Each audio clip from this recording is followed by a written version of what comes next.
નમસ્કાર દર્શક મિત્રો, આ છે આપણે ધોરણ 5ની અંદર અભ્યાસ કરતો વિકાસ પટેલ, જે આપણને પક્ષીઓ તેમજ પ્રાણીઓના જુદા જુદા અવાજો તમારી સમક્ષ રજૂ કરશે. તો સાંભળવા માટે નમ્ર વિનંતી. ચલો વિકાસભાઈ, કોયલનો અવાજ.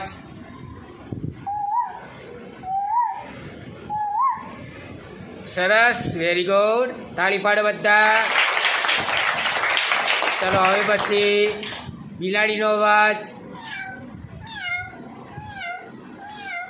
સરસ, વેરી ગુડ, તાળી પાડો બધા. ચલો હવે પછી કૂતરાનો અવાજ. સરસ, ગલુડિયાનો અવાજ કાઢ્યો છે. ચલો હવે પછી ઉંદરનો અવાજ. અરે વાહ, વેરી ગુડ, તાળી પાડો બધા, તાળી પાડો. સરસ.